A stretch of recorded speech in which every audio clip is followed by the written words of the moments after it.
Bienvenue sur Bonne Question Podcast, je m'appelle Lorenzo Mancini, je suis architecte et surtout humoriste. Toutes les 2 semaines, j'invite une personnalité ou une personne à parler d'un sujet que j'essaye de comprendre. Alors, bonne écoute. Coucou Dena. Salut Lorenzo. Ça va? Est-ce que tu vas bien? Oui. Tu es contente? Oui, j'ai l'impression qu'on va présenter un truc. Genre, Oui. on va commenter quelque chose. Un match genre Belgique-Iran, on va Oui, dire ça. ça, c'est bien. Italie-Iran. Italie-Iran. Italie-Iran, oui. Est-ce que c'est vrai que des fois on dit que l'Iran c'est l'Italie Du Moyen-Orient. du Moyen-Orient? C'était une de mes vannes, donc oui. Ah, c'est toi qui m'as dit Oui, ça. oui, oui. Parce que j'ai tapé ça sur Google, je sais plus où j'avais entendu ça. Et pourquoi? Dena. Bah, parce que au niveau de la culture et presque des mimiques et des émotions, c'est un peu italien, quoi. Est-ce tu que vois. ce serait pas une transition incroyable Je ne sais pas. pour commencer ce podcast? Je vais vite faire une petite intro avec t'en des prie. fun facts sur ta vie. Aïe, aïe, aïe. Et tu vas me dire, je crois que tout est vrai, mais peut-être je me suis trompé, mais je Ok, crois pas. Vas-y. Avant d'être humoriste, tu as fait des études de graphisme où tu dis toi-même j'étais nul, mais je vendais bien mes idées. Tout à fait. Humoriste, polyglotte et multicasquette, tu montes sur scène depuis 7 ans, c'est juste ça? C'est ça, hein, novembre 2016. 8 ans, on va dire. Oui, c'est ça. Bientôt. Tu joues un peu partout, ton premier spectacle Dena Princesse Guerrière, qui parle d'être une femme lesbienne et iranienne dans le monde d'aujourd'hui. Tu es occupé à écrire et roder ton 2e spectacle, tu es ultra fan de l'Eurovision, et les femmes de ta vie s'appellent Rosalia, Angèle et Adèle Exarchopoulos. Oui, exactement. Ouf, est-ce que tu peux nous expliquer c'est quoi les multicasquettes que tu as et qui viennent du fait que bon tu fais de l'humour Oui. mais tu as fait aussi de la télé, des Un émissions petit peu, radio, oui. Je pense que oui. Donc stand-up, je pense que c'est la planche de base. Pop. Pardon, mais je suis impressionnée par moi-même. C'est du génie. Et là-dessus, il y a des petites graines un peu de télé, des émissions télé. J'ai été présentatrice d'émissions, un petit peu de radio, des petits caméos. Je peux pas encore dire que c'est un vrai rôle, mais des petits rôles minuscules dans des petites séries. T'as aussi fait de la présentation d'émissions, J'ai présenté ou une émission. des émissions télé, mais aussi des. T'as pas fait genre pas les Césars, mais les. Ah oui, les Magritte, tout à fait, les Magritte. Et puis, il y a beaucoup de trucs que finalement, je poste pas sur les réseaux. Et c'est tout ce qui est corporate. Ok. Donc, on présente les vœux de telle entreprise. Audi, par exemple. Ouais, vraiment, c'est des trucs ultra random. Ça peut être des trucs pour des parkings ou des banques, des produits lessives. Enfin, ça paye bien. T'as vraiment fait des produits lessives? Non, pas des... Mais j'aime Ok, trop, j'aimerais ça. trop. Bon, ouais, s'il y a une marque Si de produits jamais. lessives, c'est pour toi. Alors, pour commencer, on a parlé des femmes de ta vie. Yes. Pour un petit échauffement, on va faire un petit jeu. Est-ce que tu connais ce jeu? J'ai peur. As-tu déjà couché avec? Non, t'inquiète. Qu'est-ce qui se passe? Ça s'appelle Marié, tu es baisé. Ah oui, Est-ce que oui, tu oui, connais oui, ce oui, jeu? oui. Et je vais partir des 3 personnes dont j'ai parlé. Oui. Rosalia, Angèle et Adèle Exarchopoulos, parce que je sais pas vraiment dans ta tête Oui. qui a le prime sur qui. Ah waouh. Mais pour moi, Rosalia gagne tout. Mais je pense que je sais pas si je pourrais vivre une vie avec elle. Parce que ouais. Bah si, je vais marry. Parce que je Ce qui connais est le jeu, marrant- c'est Fuck, Marry, Kill. Ouais, mais ce qui est marrant, c'est que j'ai l'impression que tu crois vraiment. Ah oui, oui. C'est un jeu. Ah, y a pas de. Bah c'est une possibilité. Hein. Parce que j'y pense souvent. Non, je et je sais, me je dis sais. et C'est possible. En fait, c'est un scénario qui a souvent dans ma tête où je me dis, est-ce que si je rencontre vraiment Rosalia, comment ça va se passer, tu vois, et comment faire, tu vois, si elle veut vraiment un truc sérieux, comment on s'organise. Et donc c'est des vraies pensées, tu vois. Mais en fait, dans le contexte par rapport à Adèle et Angèle, ben, je pense que c'est avec Rosalia avec qui je me marie parce que c'est quelqu'un qui va me pousser vers le haut, qui est super créative, on va voyager le monde, enfin probablement aussi avec Angèle et Adèle, mais il y a un truc de... Et j'apprendrai l'espagnol. Voilà. Sinon, il y a Kill et Fuck.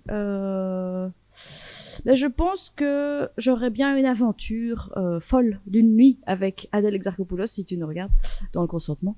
Et si tu nous regardes, et la suite dans le consentement. Parce que si tu nous regardes dans le consentement, c'est quand même un peu bizarre.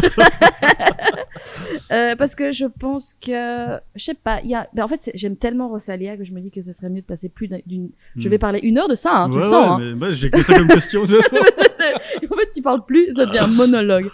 Et du coup, il reste plus qu'une option, et c'est tuer. Je pense que ce sera Angèle, mais ce sera j'essayerais de le faire de la manière la plus... La tuerais gentiment. Oui, parce qu'elle mérite pas d'être Avec tuée, douceur. tu vois, mais ce sera, tu vois. Mais c'est juste parce que c'est la personne avec qui je me vois le moins dans les deux autres catégories, tu vois, parce que ça a l'air tellement d'une chouette personne, finalement, Qu'il vaut mieux la tuer. ben, ce serait un tuer, mais plus symbolique, tu vois, Ouais, ça sera, ouais. nous De toute n'aurons pas de relation. Donc, Disons que t'es obligé. Hein. De toute façon, Voilà, dessus, voilà. t'as pas le Tu choix. vois. Ok. Mais Angèle, Euh, je t'aime. alors j'ai encore deux autres trios. Blanche Gardin, Florence Foresti et Nawel Madani. Ah oui. Ben, je pense que je me verrais plus mariée avec Blanche parce que j'ai l'impression que c'est quelqu'un qui est plus posé. Je passerais bien une nuit folle avec Florence Foresti, je pense, parce qu'elle a l'air folle un peu comme ça et ben, je sais pas, elle a l'air de bien aimer les personnes un peu plus jeunes qu'elle, donc je me dis ben, je suis plus jeune qu'elle. Peut-être que sur un coup de tête, elle a envie d'expérimenter avec une femme si elle l'a pas déjà fait. Et Nawel, à nouveau, je sais pas pourquoi c'est les Belges qui se prennent un. Mais est-ce que c'est pas parce que c'est peut-être les plus proches? Il y a un truc le plus possible parce C'est que vrai. on les Oui, Enfin, Nawel, tu je les l'ai as déjà déjà croisées croisé. toutes les deux. Blanche, je sais plus Non. si je l'avais croisée. Mais ben, Angèle, je l'ai croisée. Ouais. Adèle, je l'ai croisée, finalement. Et Rosalia, j'ai envie de croire que je l'ai croisée, mais je l'ai vue sur scène, quoi. Bah, Donc, tu l'as croisée, elle oui, t'a pas elle croisée. m'a pas croisée.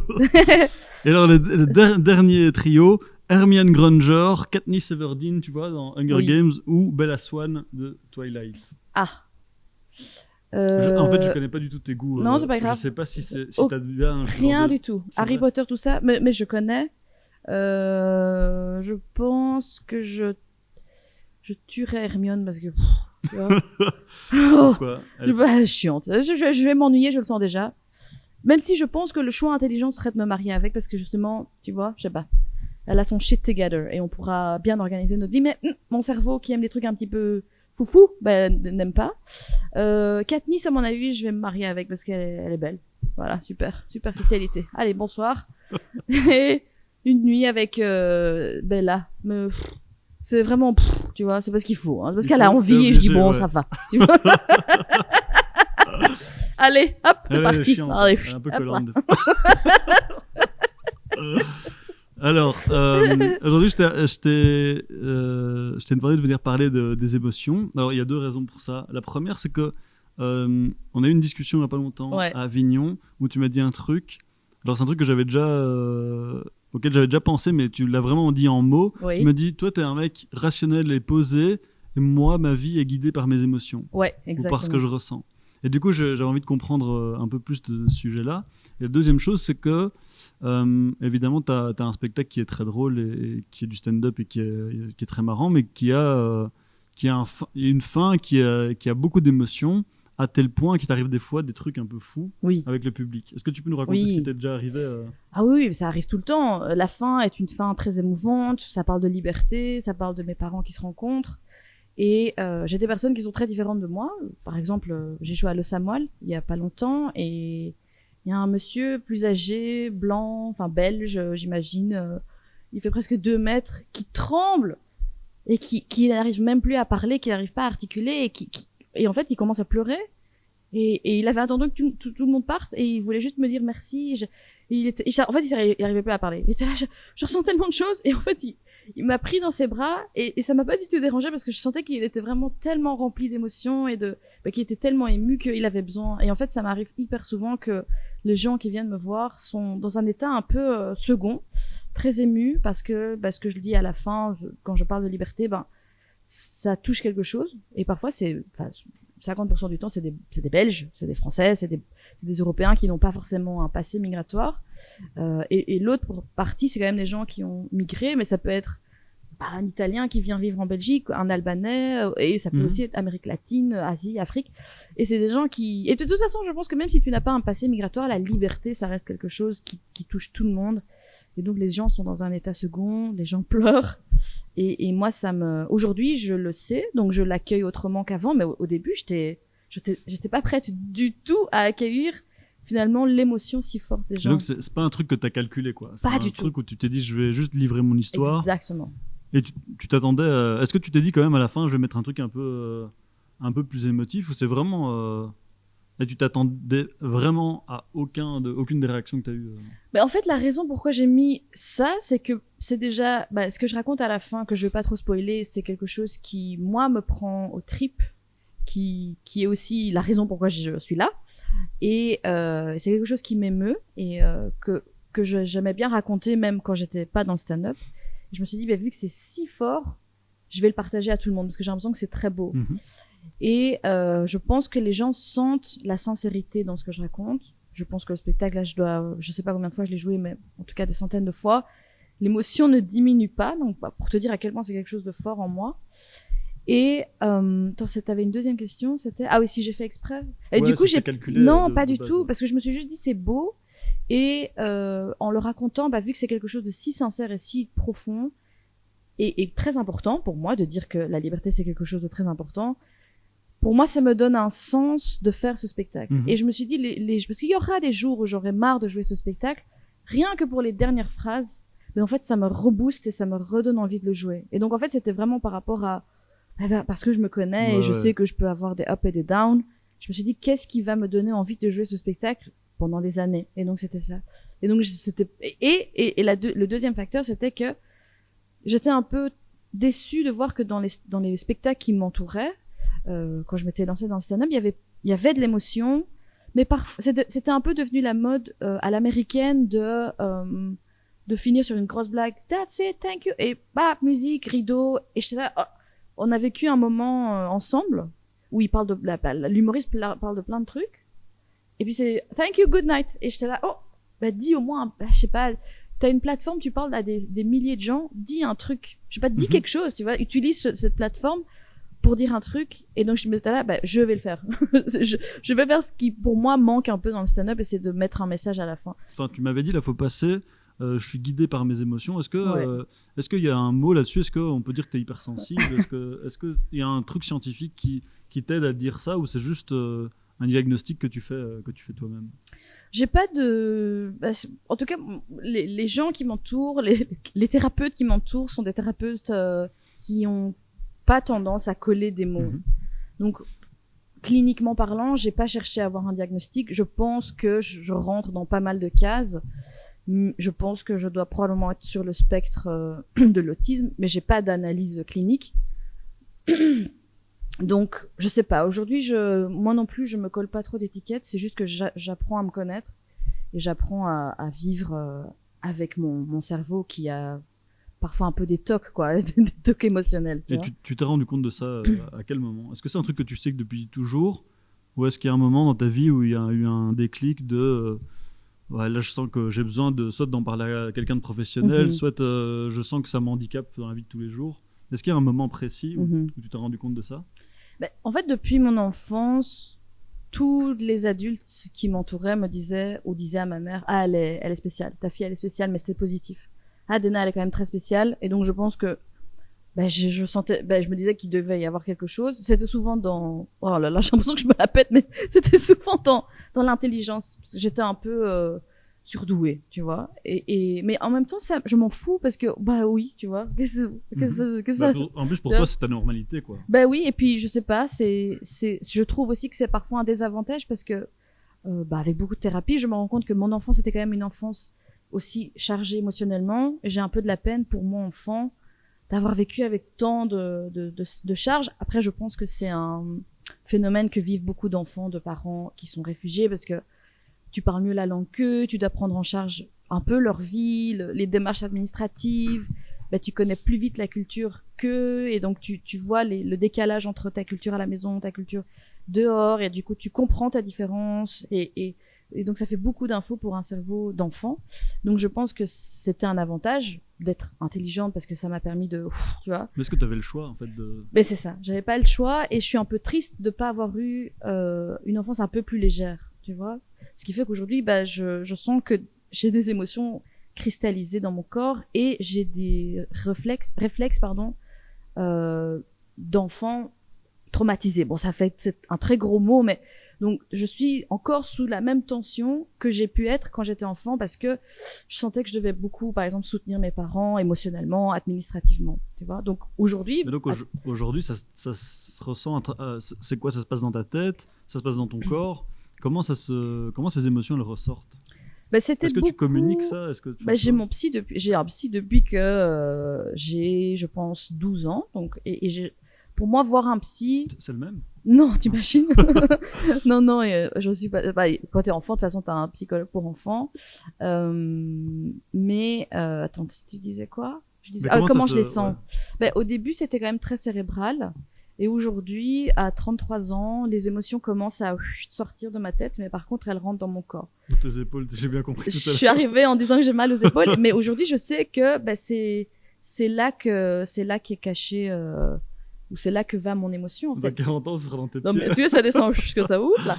Et du coup, bah, c'est bien dans le sens où c'est plus concret. Parce que quand ça flotte comme ça dans ma tête, ben, c'est dur tu vois, c'est dur à aller masser, quoi. Tu peux pas aller masser ton cerveau.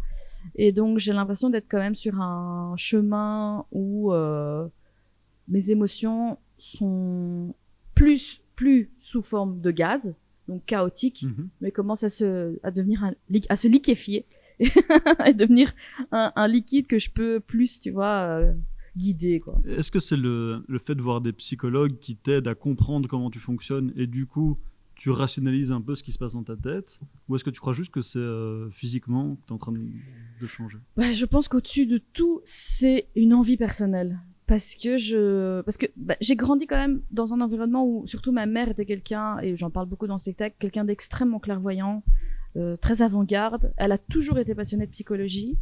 Et donc c'était quelqu'un qui elle-même travaillait beaucoup sur elle, ses croyances, je sais pas, c'est son éducation qui a pu être très stricte par exemple, parce qu'elle a toujours voulu changer pour être heureuse. C'est aussi la raison pourquoi elle a quitté l'Iran, parce que c'était pas un pays libre. Et donc elle m'a transmis ça aussi. Donc bon, je parle d'enfance où il y a eu peut-être des traumas, mais il y a eu énormément de choses positives. Et donc j'ai pris ce réflexe d'aussi travailler beaucoup sur moi-même. Et donc je pense que par-dessus la thérapie, c'est l'envie de changer, parce que tu peux ne pas avoir envie et aller en thérapie, mais ça, rien ne changera, quoi. Ok. Est-ce que tout ce que tu as réussi à conscientiser, toute une série de choses, est-ce que tu arrives à communiquer ce qui se passe dans ta tête aux gens qui t'entourent? Oui, parce qu'apparemment j'ai de très bonnes métaphores. C'est vrai? Oui, je te jure, j'arrive. Un exemple de trucs. Comme là, je disais, mes pensées sont en gaz et puis ça se devient liquide. Je pense que tout le monde voit un peu, tu vois. Voilà, quoi. Mais je suis pas sûre que j'ai envie que mes émotions deviennent solides, hein, par contre. Je pense que si ça peut rester au... J'ai besoin d'avoir je sais pas. Mais du coup, ça ressemble à quoi de vivre avec toi autour? C'est dur. Est-ce que, je veux dire en termes d'amitié, mais aussi en couple, ça ressemble à quoi? C'est dur parce que c'est incompréhensible. Et c'est là que tu dis, on a invité toutes tes ex. Elles sont juste là. Bonsoir. Elles ont toute une question. Ce serait marrant. Ouais, on peut refaire ce podcast. C'est horrible. Je pense que ça devient de plus en plus facile à vivre avec moi.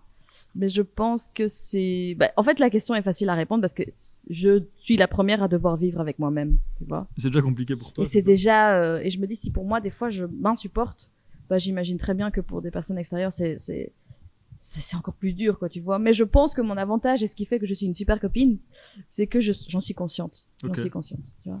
Mais donc, est-ce que tu as à l'expliquer? Enfin, une question que j'ai, c'est est-ce que, tu vois, si tu devais avoir un mode d'emploi de toi, ce serait quoi, genre, les 3 premières règles? Tu vois, genre, tu rencontres quelqu'un, tu dois lui dire, ben voilà, moi je suis comme ça, comme ça, comme ça, pour qu'en fait, la personne face à toi, elle comprenne ton mécanisme, comment t'apprivoiser. C'est bien quoi. ça. Ouais, sacrée question. Mais ce que j'ai tendance à dire, c'est attention, je suis iranienne, ce qui veut dire que tout ce qui est loi, règles, obligations, ça me trigger parce que c'est un trauma intergénérationnel, hein, parce que je n'ai pas vécu dans le régime iranien, mais dès que je me sens forcée, après c'est tout le monde je pense, hein, mais dès que j'ai l'impression qu'on me force, ça explose. Donc il faut que j'ai une illusion de liberté. Et donc, ce qui est logique par rapport à tout ce qui est logique, mais ce qui n'est pas très compatible avec une société normale. Et c'est pour ça que je suis contente de plus avoir un temps plein, parce que t'es obligé d'arriver à 9h et t'es obligé. Mais je suis obligée d'arriver à 9h, j'arriverai à 10h. Tu vois, mais c'est pas normal. Je comprends tout à fait. Tu vois? Et donc, c'était un des facteurs pourquoi on m'a renvoyée. Parce que, tu vois, le patron était là, je voulais dire j'ai quitté. Oui, j'allais dire, mais pourquoi censurer, en fait, hein. Et, donc ça serait la première règle, c'est attention, nanani. Donc le premier truc, c'est il faut te laisser l'espace, quoi. Il Oui. faut te laisser la liberté Oui. de... Ouais. Deuxième chose, c'est je sais pas faire semblant. Ce qui peut donner une sensation d'égoïsme un petit peu, mais je travaille dessus de toute façon. Mais si je sens pas l'énergie, tu vois, on est à un dîner et en fait je sens pas les gens, j'ai beaucoup de mal à faire semblant. Ouais, J'ai beaucoup de mal à, tu vois, donc pour pas être, Tu le fais bien. oui, mais pour pas créer moi-même une ambiance bizarre, encore plus bizarre, ben je vais, merci, désolé les gars, je passe un super moment, mais je vais y aller parce que je vais, tu vois, pour pas. Oui, tu tu préfères vois. partir que de mettre une mauvaise ambiance. Oui, mais je vais pas pouvoir me forcer à, allez, s'il te plaît, c'est les 30 ans de machin. Oui, oui. Non, tu vois, non, je peux T'as pas. pas envie si tu le sens pas, tu le Oui, sens mais pas. c'est un peu mal perçu. Oui, Ça parce peut être que mal comme tu perçu, dis, quoi, tu On vois. pourrait croire que c'est de l'égoïsme. Mais en fait, Oui. c'est altruiste au final. Oui, je trouve. Merci Lorenzo. Mais au final, tu veux pas mettre une mauvaise ambiance, donc Oui, et puis préfères je partir, me quoi. protège aussi, hein, parce que si je sens que j'aime pas cette énergie. Par exemple, imagine t'es à table et en fait tout le monde essaye de surenchérir, de frimer, de non mais moi j'ai fait ça et ou je sais pas, il y a une ambiance un peu raciste, hein, ça arrive. Et bah au lieu de faire bah vous êtes des gros racistes, je vous emmerde. je vais peut-être Je suis fatigué. dire ce que je pense de manière très diplomatique et Mm. puis dire tu vois. Et la troisième règle ce sera attention, je fais des blagues. Ouais, j'aime bien faire des blagues quoi, donc il faut- Tu veux dire dans la vie de tous les jours? Oui. Oui, ok. tu vois, Ça, c'est on bien, est quand même ça. humoriste, quoi. Donc, Oui, oui. moi, j'aime bien rigoler. Et je pense qu'un critère important, on dirait que t'es agent matrimonial. Je C'est note. oui, ah, mais j'ai quelqu'un pour toi. Et Il que s'appelle Roger. Il est partisan du RN. il a adoré ton spectacle. Il a pleuré à la fin. Il a pris dans tes bras. Il est grand. Hein, très grand. Et du coup, bah oui, j'aime beaucoup l'humour. Et après, c'est pas quelque chose que je dis à l'autre personne, mais c'est quand même que moi, je trouve ça important que la personne avec qui je suis aime mon humour. Ouais, ok. Tu vois, parce que Bah, sinon, c'est mieux. je passe mon temps à faire Ça, c'est non, bide non, sur non, non. bide. Oui, c'est ça, bite. Tu vois? Donc voilà. Après, je laisse une marge de temps à la personne pour que, j'allais dire il ou elle. Alors, vraiment, je dis il parce que j'ai appris à dire il, mais elle, voilà. Je lui laisse une marge de temps pour, tu vas s'adapter à mon humour, quoi, parce que, voilà. Trop bien. J'ai encore un petit jeu pour toi. C'est, tu connais ce jeu qui s'appelle Tu préfères? Oui. Oh là là, j'ai peur. Parce que Non, ça ok, va. ça aller. va. C'est- J'ai fait des je l'ai versions modifié. tellement horribles. Non, je l'ai modifié pour que ce soit que sur toi. Ah. Ça s'appelle Dans le futur, tu préférerais. Ah oui. Donc, est-ce que tu préférerais jouer dans un film ou avoir ton émission télé? Ouh. Jouer dans un film ou avoir mon émission télé? Ah, c'est une super bonne question. Est-ce que si... Ouais, non, attends, parce que j'allais dire, si tu dis série, c'est encore autre chose. Bah, j'aime bien, moi, créer des choses, tu vois, donc j'aurais tendance à dire, dans cette question-là, bah, avoir mon émission télé, mais je pense que au-dessus de télé et film, ce serait d'écrire et de jouer dans ma propre série. Ça, c'est Ok, chef's donc- kiss. Parce que c'est un truc que tu as créé toi-même. C'est parce que je l'ai créé moi-même et que, je sais pas, c'est un truc qui m'attire de ouf. Mais donc le format série Vraiment. plutôt que le format télé. Ouais. Plutôt que le format télé, Et- plutôt que le format cinéma, quoi. C'est un truc où tu jouerais, genre tu serais le rôle principal et t'aurais Oui. écrit. Ok, trop bien. Parce et il y a beaucoup de stand-uppers qui ont fait ça, hein. Bah, Ouais, bien Baby sûr, bien sûr. Reindeer, Feel Good, enfin, tu vois, Mon il y petit a... reine. Voilà, c'est Baby Reindeer. Ah, c'est ça. Ah, oui. Excusez-moi, j'ai fait la traduction. Feel Good, se sentir bien. Vas-y, fous-toi de ma gueule, j'ai Netflix en français. moi. Nesflisk, oui, Nesflisk. Nesquik. Moi aussi, j'ai Nesquik. Bon alors, avoir ta propre série, on va mettre ça, ou présenter l'Eurovision. Oh my god. Oh my god. Oh my god. Oh my god. Oh mon Dieu, mon Dieu. Il faut traduire. Aïe, aïe, aïe. Ah, c'est dur. Là, c'est le principe du jeu. Hein. Ah oui, d'accord. Parce qu'en fait, si je dois aller dans mon rêve le plus fou, mais là, on sort vraiment de la réalité palpable. Une série sur l'Eurovision. Non, mais je pense que ça prendrait pas, mais c'est de, même si je suis pas chanteuse ou je suis pas, enfin, je sais, j'ai l'oreille musicale, mais c'est de participer à Ah. l'Eurovision, tu vois. Ça, ce serait, Waouh. mais c'est, là, on sort de ce qui est Du possible. voilà, Ok. tu vois. Mais du coup, ouais, je pense, c'est dur, my God. Oh my God. Attends, je vois l'option devant moi. je crois que je vais présenter l'Eurovision. C'est vrai. Ouais, même si c'est court quand t'es présentatrice, mais sauf si tu le fais. Ah non, c'est qu'une année. C'est vrai que ça change chaque fois. Mais il y a une présentatrice. Une présentatrice suédoise qui a gagné plusieurs fois. Enfin, la Suède a gagné plusieurs fois et donc on lui a demandé plusieurs fois de participer. Moi, je me dis, la Belgique, elle est pas méga forte, donc on risque pas de gagner. Ouais. Mais qui sait, si je présente si bien, tu vois, il y a un truc de, on va peut-être Alors. Bon, ouais, présenter l'Eurovision. Présenter l'Eurovision ou sortir avec Rosalia. Oh my god. Mais j'ai pris que des trucs, je crois que c'est de pire en pire. Hein. Enfin, je suis pas sûr, en fait. Mais en fait, le truc, c'est que parce que, à nouveau, je prends tout ultra au sérieux. Et pour oui, moi, c'est vraiment possible, tu vois. Et je me dis, la manière dont je serais exposée au monde si je fais l'Eurovision, c'est super. Mais si je deviens le partenaire de Rosalia, là, il y a un truc, je pense, plus fort, tu vois. Et en plus, c'est Rosalia. Donc, ouais, sortir avec Rosalia. Ouais. Je le savais. Ouais, c'est pas fini. Oh my god. Sortir avec Rosalia ou jouer ton spectacle au Cirque Royal. Moi, je crois que c'est Rosalia. Mais c'est parce que je sais que je vais finir par jouer. Ça. Tu vois? Bah, Rosalia. Ok. Et dernier, sortir avec Rosalia ou pouvoir retourner en Iran. Ah, ça, c'est beau et émouvant. Retourner en Iran. C'est vrai? Ah ouais. Dans un Iran qui sera libre. Voilà. Eh ben, c'est une très belle transition pour te demander, ils ressemblent à quoi les Iraniens? T'en as un peu parlé au tout début, là. D'un point de vue des émotions, ça ressemble à quoi, les Iraniens? Par contre, là, je te coupe parce que je suis dans l'émotion de l'Iran. Hein. Genre, ouais, j'arrive même plus à t'écouter, tu vois, je suis là. Du coup, je vais pleurer. Hein. Allez, filmez. tu fais un zoom comme ça sur la langue comme ça, et tu fais un ralenti. Ouais, et je vais mettre une petite musique triste iranienne derrière. Non mais c'est bien, là j'ai rigolé, du coup, c'est bon. Redis-moi. Ils ressemblent à quoi, les Iraniens, d'un point de vue de leurs émotions? Très intense. Chaos, ça part dans tous les sens.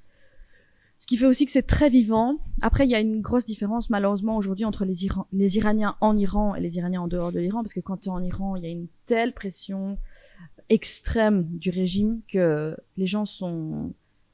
c'est très dur, c'est très, très, très difficile. Donc, il y a...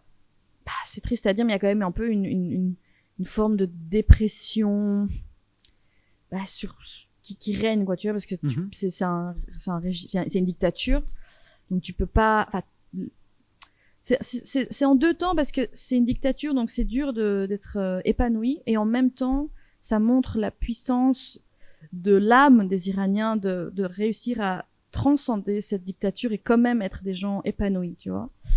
Et sinon, les Iraniens en dehors de l'Iran, on est souvent un peu plus proche de la culture dans laquelle on grandit, mais je pense que ce qui nous unit, c'est quand même mais on a vraiment tous une âme d'artiste. On est tous un peu poètes, parce que la poésie, la littérature, c'est quelque chose qui est inhérent à l'Iran. Et donc on a cette capacité de bien mettre les mots finalement sur ce qu'on... C'est quoi, c'est historique? C'est un peuple qui a toujours été de culture et de... Oui, moi, je travaille une nouvelle blague où je dis que les Iraniens, ils adorent dire qu'ils sont perses, mais moi, ça va tellement loin que j'aime bien dire que je suis mésopotamienne. Et donc, quand tu regardes un peu, déjà, les Iraniens adorent dire que l'origine de tout, c'est en Iran. Mais je pense quand même que dans l'alphabet, l'alphabet cunéiforme, ça a démarré en Iran, donc l'écriture, tout ça, c'est quand même quelque chose qui fait partie de nous, quoi. Tu vois? C'est beau. T'as vu ça? Et vous êtes un peuple incroyable. T'as vu ça? Bonsoir. Tu vois comment le lien aujourd'hui avec la liberté qu'on donne aux émotions dans le monde, que ce soit l'école, le monde du travail, dans le monde actuel, en tout cas occidental dans lequel tu vis. Est-ce qu'il y a un truc que tu penses qu'on pourrait faire, par exemple à l'école, j'en sais rien, pour... aider les enfants à mieux comprendre ou mieux apprivoiser ce qu'ils ressentent? Genre un cours, un truc... tu vois et si oui, quel cours on devrait remplacer? Mais en fait, ta question, elle est en deux parties. Parce que la place des émotions dans la société, moi, je vis dans un microcosme où y a les gens qui m'entourent, c'est des gens qui me ressemblent. Et donc, je me rends parfois pas très bien compte que les émotions ne sont pas prises en compte dans un monde plus large, tu vois. Et, par exemple, ça m'arrive à des clients, ils me disent, est-ce qu'on peut se voir cette semaine, machin, tic-tac, bazar, et je dis, il me reste que le jeudi, mais j'aurai pas d'énergie mentale, même si je suis libre. Donc la semaine d'après. Et tu vois qu'ils sont là, genre bah vous êtes libre, mais et puis en fait ils rigolent et souvent la réaction c'est si seulement je pouvais dire ça aussi. Et donc je suis là, mais dis-le. Mais c'est pas encore. Mais ça, c'est un monde un peu artistique où oui. Je pense que c'est un monde artistique. T'as été dans le monde du travail. Mais je sens que ça commence petit à petit à découler aussi dans le secteur en dehors de l'art et aussi en dehors de pas que de mes amis, mais des gens qui ont un peu ma mentalité. Et puis quand tu vois les entreprises comme Pixar qui font des films comme Vice Versa, là il y a eu le 2 qui est sorti, tu sens quand même qu'il y a une envie de montrer aux gens la place des émotions. Et de toute façon, tu vois aussi, après je sais pas si c'est un phénomène de mode, mais tant mieux si c'est un phénomène de mode puisque ça va influencer la réalité, c'est on parle beaucoup plus de santé mentale, burn-out, machin, tchic-tchac. Et donc je pense que c'est déjà bien en cours. Après je suis pas parent, donc j'ai pas la vision de ce qui se passe à l'école, mais mets-toi à la place de toi enfant. Oui. Qu'est-ce que t'aurais aimé qu'on te dise ou qu'on t'apprenne à l'école? Oui. Mais moi je suis militante pour inclure la psychologie et de la thérapie en fait. Donc je ferai ça dans tous les domaines. En fait, ça sera obligatoire d'avoir Moi, si je deviens présidente, j'oblige des thérapies en fait. Ce qui est hyper contre-intuitif à avoir une thérapie, mais tout le monde aura le choix de faire sa thérapie comme il ou elle veut, tu vois. Donc s'ils veulent aller faire du kayak pour se... Je dis ça parce que j'ai fait du kayak avant-hier. Ça m'a fait du bien. Non, hier justement, le lendemain du kayak, j'étais libérée et là mon corps il s'est rappelé qu'il doit se retendre. Donc tu vois, j'ai tout donné Oui, mais justement, normalement ça contracte tous tes muscles le jour après. Oui, mais hier j'avais rien et aujourd'hui ça y est. Bref. T'as peut-être encore un retardement. C'est peut-être ça. Et donc pour répondre à ta deuxième question, à l'école en fait, le cours de sport, j'en ferai un cours de bien-être. Donc, je garde le sport et je rajoute des trucs sur la santé mentale, des thérapies. Okay. Tu vois, ouais. Et du coup, par rapport à ta... On peut enlever les cours de physique. Sport physique ou physique Physique scientifique, ça, voilà. Par rapport à ta pratique, donc ton métier, qui est de monter sur scène à la base, ça t'apporte quoi comme émotion? Et pourquoi tu fais ça de base? Alors, ce que ça m'apporte comme émotion, c'est beaucoup d'émotions différentes. My God, je passe par énormément d'émotions. Je pense que ça doit être aussi une des raisons pourquoi je le fais, c'est parce que ça me permet de surfer sur plein d'émotions différentes. Il y a un côté blasé de j'ai pas envie, et puis il y a allez, let's go, c'est parti. Il y a l'euphorie absolue parce que ça marche, ça prend.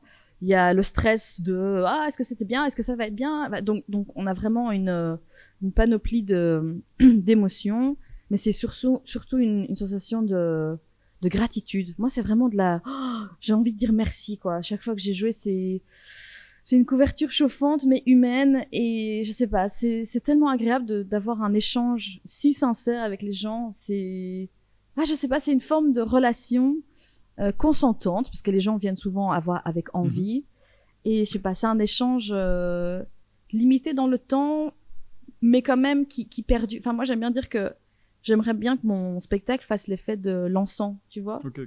Que c'est pas juste fini, puis et que tu l'as allumé il y a 2 heures, mais quand tu reviens dans la pièce, tu sens quand même qu'il y avait eu ça, tu vois. Donc j'ai envie que mon spectacle traîne un peu dans la tête des gens comme de l'encens. Et pourquoi je le fais? Justement, c'est un truc que mon thérapeute m'a dit hier. Il m'a dit, en fait, quand c'est un peu humoriste, c'est aussi un peu humeuriste, tu vois. Après, il disait ça un peu en rigolant. Il est fort en blague. Hein. Tu vas l'appliquer, celle-là. J'aime beaucoup ce gars. Et du coup, c'est un peu de se croire capable de changer l'humeur des gens en fonction de ce que tu fais sur scène. Et je trouvais ça très intéressant, surtout vu mon enfance, où j'espérais pouvoir protéger mes parents de leur tristesse et de leur stress en faisant ce que je pouvais faire. Et donc là, je pense que c'est dans la même lignée de vouloir rendre non plus seulement mes parents heureux, mais plein de gens. C'est beau. Merci. C'est très beau. Par rapport à ça, je me pose une question. Est-ce que tu trouves pas que les émotions fortes, elles s'estompent? C'est-à-dire que, tu vois, comme la passion amoureuse, au début, c'est hyper fort, ça s'estompe avec le temps. Est-ce que t'as pas ça aussi sur scène? De la première fois que t'es joué devant 500 personnes, c'était la folie furieuse dans ta tête. Aujourd'hui, un quart d'heure avant, t'es dans les loges et t'es en train de parler d'autre chose, quoi. Oui et non. Moi, vu que les émotions sont tellement fortes que quand ça s'estompe, c'est un avantage. C'est très bien, en fait. Parce que je pense que quand elles s'estompent, elles deviennent ce qu'elles devraient être de base s'il y avait pas de, tu vois, s'il y avait pas de stress post-traumatique dans mon cerveau. Mais c'est sûr que les émotions changent de place. Donc si je fais un simple plateau, je vais plus du tout stresser ou presque pas. Alors que quand tu te lances dans le stand-up, tu stresses de ouf, même si c'est un peu... ton premier plateau, ton truc... Donc il y a des petits trucs comme ça qui changent, mais heureusement, je touche le bois, j'arrive quand même à encore avoir les émotions très fortes. Et ça, je pense que c'est parce que je suis quelqu'un qui vit les émotions de manière forte. Mais je pense que tu as peut-être la même chose, mais de tester des nouvelles blagues... Ça change pas. C'est la même chose que de faire sa première scène, quoi, parce que... Mais bien évidemment, tu as plein d'outils en plus où... Si jamais c'est un bide, ça remet pas du tout en question ton métier, ton ego. Moi, pour les nouvelles blagues, j'ai l'impression que c'est fort différent. C'est-à-dire qu'au tout début, les nouvelles blagues, c'est plus le fait de monter sur scène qui me stressait. Mm-hmm. Aujourd'hui, c'est plus le côté de bon, normalement, je suis marrant, mais là, peut-être les gens ils vont trouver que je suis vraiment nul, quoi. C'est ça, c'est tout à fait ça. Mais du coup, pour moi, c'est la même intensité de stress, mais c'est pas la même raison. Mais moi, en fait, quand je comprends ce que tu dis, mais ce que je fais maintenant, c'est que déjà, souvent, j'annonce que je fais des nouvelles blagues et je le joue. En fait, ça me fait tellement plaisir de faire de nouvelles blagues que même si elles foirent, je passe un si bon moment que les gens passent un bon moment. Et en fait, je sais pas, à nouveau, ça devient... Mais j'ai eu surtout ça cet été où j'ai fait beaucoup de nouvelles blagues et il y en a beaucoup qui étaient nulles, mais on a passé un si bon moment avec le public. Mais t'es sûr que le public va savoir? Ah, mais oui, parce que ils sortent avec le sourire et ils me font... en fait, finalement... Du coup, c'est un peu tricky, comme on dit, parce que je ne sais même pas si les blagues elles sont vraiment mauvaises ou pas. Donc, de toute façon, je les rejouerai pour le savoir, mais... Du coup, je sens qu'il y a quand même un lâcher-prise que j'avais pas avant, où j'ai l'impression d'être vraiment dans un petit jacuzzi. Après, je sais que ça peut changer. Tantôt, je peux être peut-être dans une rivière froide, mais je sais aussi que, a priori, peu importe la disposition, je pourrais m'en sortir. Et du coup, ça t'a déjà joué des mauvais tours? Tes émotions dans le monde, justement, de la scène, dans le monde, dans l'environnement de ton travail, quoi. Est-ce qu'il y a des moments où t'as complètement paniqué, où t'as, j'en sais rien, un truc... Oui. Où tu contrôlais plus ce qui t'arrivait? En permanence. Ok. Honnêtement, en permanence. Des exemples concrets de... c'est une remise en question permanente et des angoisses et des stress, j'en ai en permanence. Parce que je suis consciente que ma carrière évolue bien, mais il y a encore tellement de choses que je veux. Et donc, en fait, la peur vient me prendre comme ça à la gorge et je me dis, est-ce que je vais y arriver? Et donc, c'est quand même... réussir à gérer ma propre main qui va venir m'étouffer, parce que en fait c'est ma propre main, c'est pas le monde extérieur qui vient m'étouffer, donc c'est en permanence me remettre en question et me dire ok, enfin même par rapport à ça, aujourd'hui j'ai trouvé on va dire des techniques, et en fait le fait d'avoir vécu des situations stressantes où je me suis dit, par exemple quand je faisais du stand-up depuis pas très longtemps, c'est est-ce que je vais faire Montreux? Et je vais jamais faire Montreux. Et même quand j'ai failli faire Montreux, j'ai failli pas faire. Et en fait, c'est de me rendre compte que finalement, les situations se sont toujours réglées et que la seule chose à faire, c'est de continuer à travailler fort. Ok, ça c'est tout. Et de kiffer ce que je fais. Et en fait, c'est le moteur le plus efficace. Et surtout, c'est, à nouveau, en tant qu'Iranienne qui aime la liberté, ça remet le pouvoir dans mes mains, en fait. Donc, je suis pas dans l'attente que quelqu'un de l'extérieur me donne la chance de... Je me dis, si je travaille assez fort, et si je continue à kiffer et être heureuse dans ce que je fais, tu le maîtrises. Je serai, je sais pas, les voies s'ouvriront, quoi. J'espère. Croisez les doigts. Mais c'est aussi garder le contrôle de. En fait, ça, je peux le faire, donc je le fais tant que je peux. Ok. Est-ce que c'est tes émotions qui t'aident à écrire des nouvelles blagues et à créer? Absolument. Comment ça fonctionne? On en a déjà parlé, hein. Ouais. Parce que moi, c'est j'ai vécu un petit truc drôle ou j'ai telle idée, mais je sais pas du tout ce que je vais raconter. Il y a rien qui est sur papier. Je mets juste, je sais pas, Mésopotamie. Je me dis tiens, c'est drôle. Moi, je dis maintenant. Et hop, c'est parti. Tu vois. Et en fait, il faut pas que je l'écrive parce que dès que je l'écris, ça se dénature et la blague ne marchera plus. Donc il faut que, en fait, je sais où c'est dans mon corps. Tu vois, c'est comme ça au-dessus du nombril. Et elle est là, la blague est là, et je la sors et je dis aux gens, vous savez, moi je dis pas Perse, moi je dis Mésopotamie. Et puis et en fait, je sais pas, c'est vraiment un moteur où le rire des gens me donne une idée. Je me dis, ah mais en fait, et du coup, quand je vois un grec, je dis, ah, Alexandre le Grand, il nous a peut-être battus, mais, tu vois. Mais donc ça vient. C'est vrai, quoi. Ça devient. C'est dans ton spectacle, c'est vrai. Mais peut-être dans le futur, c'est des tests. Ça te vient sur scène, quoi. Ah, je te jure que ça me vient sur scène.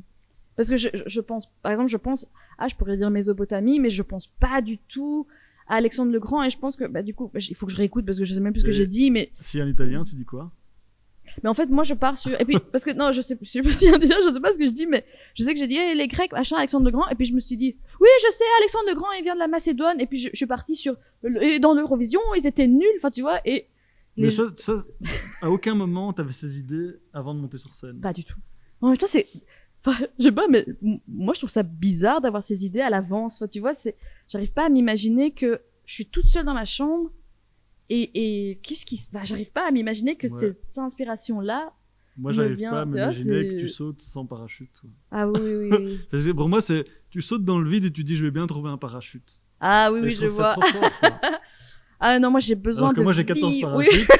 Et même en sautant, je me dis, putain, je crois que j'en ai pas assez. Oui, mais moi, je me dis, purée, waouh, c'est ça un parachute, tu vois. Donc, il y a quand même je pense que ma carrière serait différente si je prenais le temps d'aussi écrire les choses, mais en fait, aujourd'hui, j'ai accepté que c'est pas ma manière. Et en fait, c'est la manière la plus riche pour moi d'écrire, c'est de monter sur scène à vide. La conséquence de ça, c'est que ton premier spectacle, tu m'as déjà dit, il y a aucune trace, quoi. Mais je le connais toujours pas par cœur. C'est-à-dire que je chaque fois que tu parles, c'est une nouvelle manière d'être à chaque fois agencé aussi. Ah oui.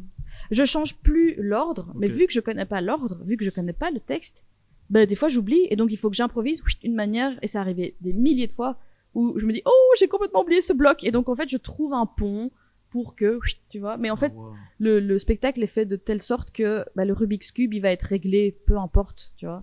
Mais c'est un peu dommage que je ne le connaisse pas par cœur, parce que je pense que ça m'amènerait à une. Mais je sais pas si. Est-ce que c'est pas ça qui fait que c'est toujours naturel quand tu le dis? C'est spontané. Les gens me disent tout le temps, on a l'impression que tu racontes ton spectacle pour la première fois, et moi je veux avoir l'impression de le raconter pour la première fois. Donc je pense que je me mets en danger parce que je sais que ça va m'apporter un truc positif, tu vois. C'est marrant. Complètement. Vraiment, tu disais tout à l'heure l'opposé. On est vraiment. Moi c'est l'inverse. Ouais. C'est-à-dire que si j'ai pas tout écrit, je monte pas sur scène, quoi. Et moi, tu vois, même quand tu me le dis, ça me crispe. Tout écrit. Ah non, mais c'est dur. Parce que c'est comme si ça le fige comme ça dans du marbre, tu vois. Mais non, parce qu'après, tu le figes pour l'essayer. Après, si ça marche pas, c'est trop d'efforts. Parce qu'il faut que tu appuies sur delete. Il faut que tu retiennes par cœur. Il faut que ouais, c'est vrai que des fois, tu retiens des trucs par cœur pour rien. Pour rien. Ouais. Est-ce que on arrive petit à petit à la fin du podcast? Est-ce que tu as un conseil que tu pourrais donner d'un point de vue des émotions aux gens et aux humoristes? Donc 2 conseils. Moi je dirais déjà c'est d'accepter qu'on en a. Tu vois, c'est un truc que je dis parfois aux gens qui. Enfin, c'est en plusieurs étapes. Enfin, d'abord je dirais, attends, il faut que je retienne ce que j'allais dire après. Je vais peut-être oublier, mais c'est pas grave. C'est parfois, quand on se lance dans le stand-up, je remarque que chez certaines personnes, il y a une envie de vengeance ou de prendre la main sur un truc qui nous a blessés et donc d'en faire des blagues. Mais en fait, tu sens que derrière, il y a encore beaucoup de tristesse ou de colère ou de sensations pas très positives. Et en fait, je trouve que c'est très difficile de transmettre un truc positif aux gens, au public. Si toi, t'es encore dans la tristesse que, je sais pas quoi, t'as pas connu ton père ou je sais pas. Et donc les gens vont aussi moins rigoler parce qu'ils vont sentir que chez toi c'est pas encore digéré. Donc en fait tu vas créer ta gêne et ton mal-être vis-à-vis d'un sujet qui te fait encore mal. Les gens vont la sentir et donc c'est ça qui fait que les gens rigolent pas. Donc je pense que c'est important.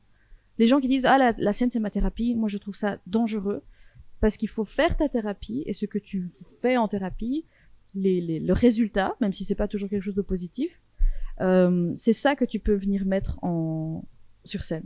Et quand je dis c'est pas toujours un résultat positif, c'est que c'est par exemple tu peux te rendre compte que j'ai plein de traumas et je suis pas quelqu'un d'aligné. Mais si tu acceptes que pour le moment tu n'es pas quelqu'un d'aligné et que tu sais que tu vas être aligné, c'est de monter sur scène pour toi-même en sachant je suis pas aligné, je sais que je suis pas aligné, je sais que je le saurai, mais voici mon histoire. Et c'est pas de regardez, je suis alignée en fait, mais non, parce que les gens vont sentir qu'il y a, Oui. tu vois. Et donc si t'es pas aligné, par exemple, il y a des gens qui me disent, bah, je sais pas qui je suis, donc je sais pas quoi dire. Ben c'est ça en fait que tu vas nous dire. Tu sais que tu sais Bah pas. tu sais pas qui tu es, donc tu vas nous dire que tu sais pas qui tu es parce que c'est ce qui sera le plus proche de qui tu es vraiment, tu vois. Tout à Donc c'est fait. ça mon conseil. 50 euros. Magnifique. Franchement, ça vaut 70 euros. Hein, Normalement, ça vaut 70 euros, ça. Et encore, c'est en plusieurs séances. Est-ce que tu sais déjà de quoi va parler ton deuxième spectacle? Bah oui, étant donné que je suis en train de l'écrire, tu m'as donné une piste tout à l'heure, je me suis dit tiens, ça il manque dans le deuxième. C'est que bah, j'ai les blagues, j'ai les fils rouges, mais j'ai pas encore l'émotion, mais je ne peux pas l'écrire l'émotion parce qu'il faut qu'elle soit sincère. Donc c'est en le rodant, en le jouant que je vais sentir, tout comme pour le premier finalement, qu'est-ce qui est au fond de moi qui a besoin de sortir et que j'ai envie de dire aux gens. Mais tu j'ai vois. l'impression que tu, pour que ça fonctionne, ton processus créatif, c'est que tu peux pas prévoir à l'avance. Exactement. Que tu dois juste faire. Tout à fait. Et c'est qu'en faisant que tu Ouais, arrives. ça sort comme ça. Si je l'écris, c'est comme si je le perds, tu vois. Et donc, voilà. Mais j'ai vécu en fait, le deuxième spectacle parle de tout ce qui est venu après le premier spectacle. Donc, le fait que j'ai fait de la télé, bah, j'étais dans une relation, le fait que ma mère était la star du premier spectacle et quelles sont aussi les conséquences que ma mère a eu sa petite notoriété, finalement. Donc, ça parle de ça parle de l'après. C'est aussi, je trouve, une Dena beaucoup plus solide, qui a beaucoup plus confiance en elle pour dire des choses que j'avais peut-être envie de dire dans le premier par rapport au racisme, mais que j'osais pas parce que je voulais pas brusquer les gens. Mais maintenant, je T'es suis, aligné avec oui, ça, c'est tout ce à que tu disais fait. tout à l'heure. Ouais. Et je suis prête à entendre aussi les remarques si on me dit oui, mais ce que vous dites, machin, mais c'est pas grave parce qu'aujourd'hui, je sens que je suis assez solide pour faire face pour pouvoir répondre en fait, tu vois. Donc, Magnifique. Voilà. Est-ce Yes. que, dernière question, Oui. Si tu devais inviter quelqu'un dans ce podcast, tu inviterais qui? Et surtout, pour quel sujet? Bah, tu sais bien que je vais dire Rosalia, mais si je dois choisir quelqu'un d'autre que Rosalia. Mais tu peux, ouais. mais pour quel sujet? Mais moi, j'inviterais Rosalia parce que je trouve qu'elle a, et c'est aussi la raison pourquoi je suis obsédée par cette fille, c'est que. Elle a un de ses culs. Bonne soirée, merci d'avoir écouté. Ça serait incroyable pour parler des culs. Non, ce serait. Mais j'ai l'impression que, mais peut-être, probablement, je projette, mais j'ai l'impression qu'elle a aussi ce truc un peu où ben, je l'ai vue 2 fois sur scène et ça m'a transcendée à un niveau que j'ai jamais été aussi transcendée par un artiste. Et donc j'ai envie d'apprendre à la connaître parce que je ne la connais que à travers des interviews, mais j'ai envie de savoir ce que je ressens aussi quand elle est à côté de moi, parce que je trouve que son énergie créatrice, elle est tellement puissante que je goûterais bien à ça. Un podcast, on verra pas ton regard lubrique, mais est-ce que et si tu devais prendre quelqu'un de francophone, est-ce que je lui parlais quand même? Avec qui je fais une interview? Attends, je réfléchis. Mais surtout, tu vois, Oui. quelqu'un soit que tu admires Oui. et du coup lui poser des questions sur le pourquoi tu l'admires, soit quelqu'un que tu trouves fou et tu as envie de comprendre, enfin un truc où tu as envie de comprendre Oui. la Attends. manière de fonctionner d'une personne sur un sujet. Mais en fait, c'est des personnes que j'ai déjà eu la chance de rencontrer. Ben, ce serait 2 personnes, ce serait Camille Chamou et Chloé Bailly, qui ont créé la série sur Canal+, Chamouland, dans lequel j'ai eu un guest role. C'était incroyable. Et en fait, et elles le savent parce que je leur ai déjà dit, mais c'est 2 femmes tellement inspirantes et elles sont dans ce que moi j'ai envie de faire, notamment faire une série où je jouerai dedans. Et donc Camille a fait sa série dans laquelle elle joue et Chloé l'a réalisée avec Camille. Et il y avait tellement une énergie à nouveau créatrice et dans l'action et la vraie réalisation. C'est-à-dire, on a une idée et on va vraiment la réaliser. Et donc, j'aimerais continuer à leur parler pour comprendre ce qu'elles ont mis en place pour arriver là où elles sont, parce que je sais pas du tout, parce que c'est un autre domaine que le stand-up. Donc ouais, je pense. Elles sont aussi humoristes à la base. Camille, elle est multifonctionnelle. Donc Okay. elle est actrice, comédienne, humoriste. Je pense qu'elle joue au cinéma.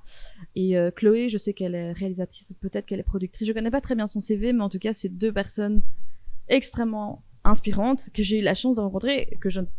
Et ce que j'aime bien, c'est que je ne savais pas que j'allais les rencontrer. Donc ça.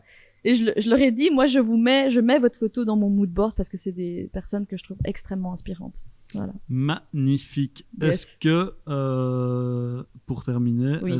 où est-ce qu'on peut te retrouver? C'est quoi les prochaines dates? Yes. Tout ça. Alors, Dena Diva sur Instagram.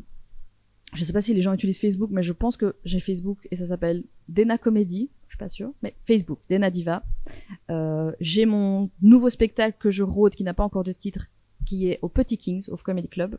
Et la grande date, c'est ce que vous devez retenir, si vous voulez retenir un truc, c'est le 13 juin 2025 au Centre culturel de Dorghem pour Dena Princesse Guerrière. Et je pense que ce sera ma dernière date. Donc, c'est un moment très spécial pour moi, Dena Princesse Guerrière, Centre culturel de Dorghem. Venez! Ça va le faire. Je serai là. Big bisous. À bientôt. Merci Dena. Merci à toi. Merci d'avoir écouté Bonne Question Podcast. On se retrouve dans 2 semaines pour essayer de comprendre un nouveau sujet passionnant. Alors n'hésitez pas à nous suivre sur les réseaux sociaux, Instagram, Facebook, YouTube, TikTok, Threads, LinkedIn, ce que vous voulez. À bientôt. Big bisous les amis.